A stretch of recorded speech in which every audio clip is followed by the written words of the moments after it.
Hello, I'm Valentin Mandace from Historic Houses of Romania, Casa de Epoca, and welcome to my podcast. Today I would like to make a very short appraisal of the Art Deco and Modernism architectural phenomena taking place in the Balkan capitals in the interwar period, in the 1930s, especially after the Great Depression.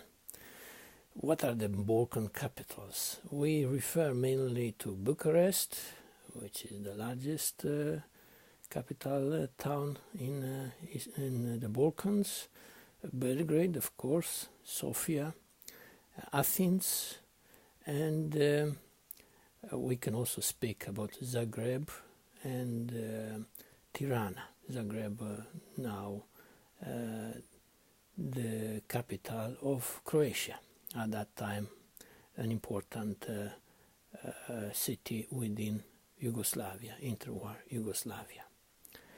So how is this new architecture, which is practically global and very well represented, of course, in the industrial areas of Western Europe, the North American continent, or other European offspring countries around the world, like Australia and New Zealand, how it manifested in these capitals?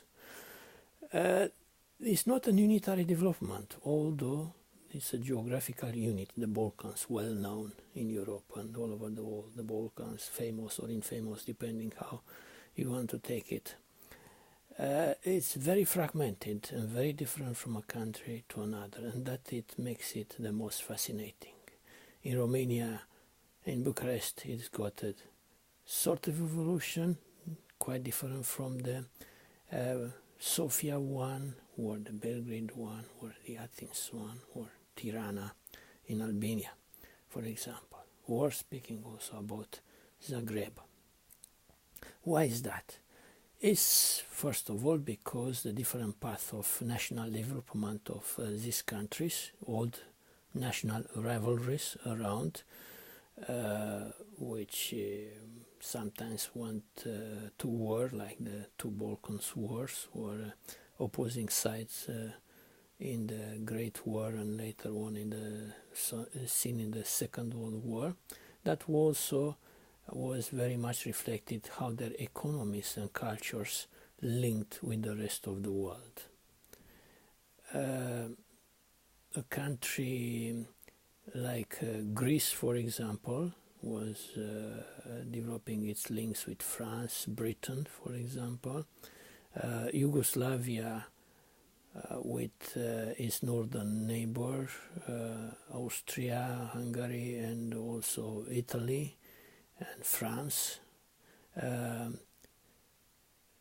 We have Bulgaria, which was slowly getting into the German sphere of influence, but also much influenced by Italy and also developing links with them. And Romania, which had the advantage of oil reserves, really big oil reserves. At that time it was one of the largest producers and exporters of oil, the fifth in the world, even third at one time, and developed widely international links, including with the United States and especially with its old friend, let's put it that way, France, and also with Italy, which was the local politics in the 1930s was more mesmerized by the rise of Mussolini and his idea of recreating of the modern Roman Empire, in which the Romanians thought they would have a place in that project. And all of these things reflected themselves into the Art Deco and Modernist architecture of that time. That is the beauty of the architecture in the Balkans, because quite often, not quite often actually, most often, it reflects the politics of the area. Let's speak about Bucharest first, because here's where I'm based, and I fancy myself an expert of the architecture in these parts. The Art Deco was much influenced by French Art Deco and Modernism, by the French school.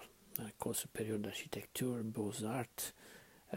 Some of the best Romanian architects went there for schooling, like Horia and Ion Creangă, for example, and many others. There were a handful of them who went to Italy and another smaller number to Germany. So the French Art Deco and Modernist architecture had a big say in Bucharest.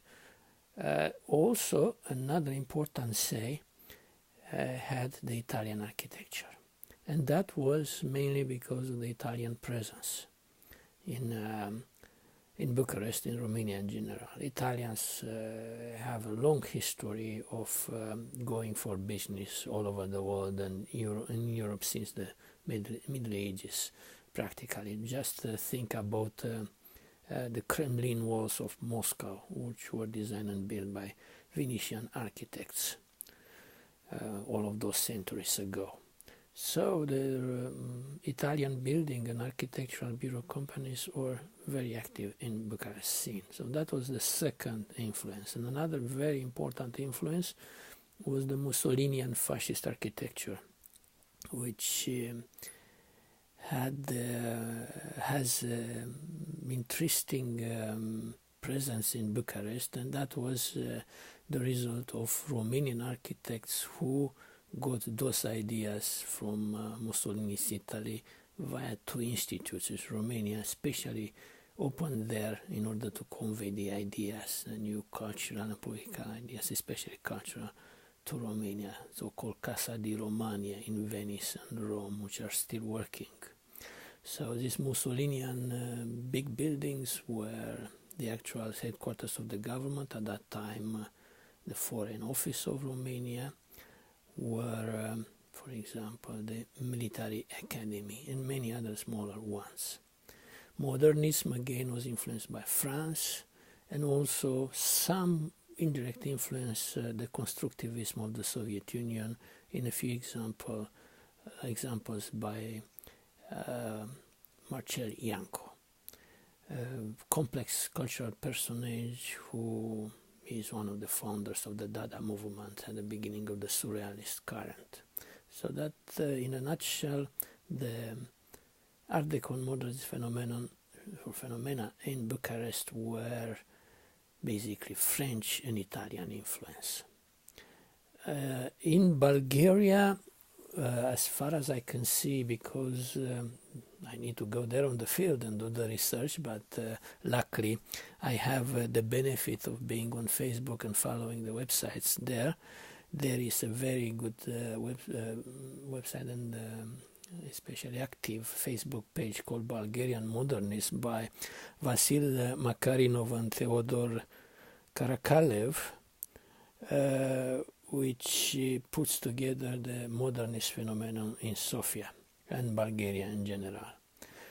And it looks to me that it's very much influenced by Italian designs and also German ones.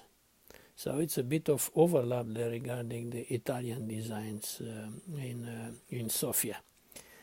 And also, as far as I'm aware from their work, from Vasil's and Theodor's work, there also are some Bulgarian architects present in Italy itself with their designs.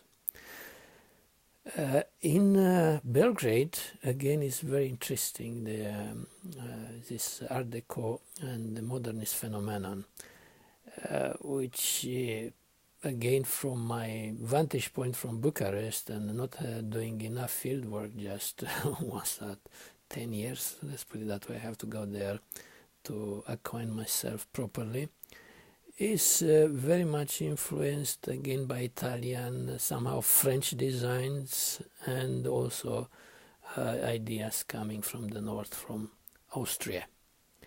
And there is an excellent specialist taking care of this heritage and making it known through exhibitions, international exhibition, an art historian called Milan Poznanovic, with whom I'm lucky enough to be friends on the Facebook and exchange ideas. So people are there doing their work on the ground, and hopefully together we can make better known this architectural phenomenon to the rest of the world.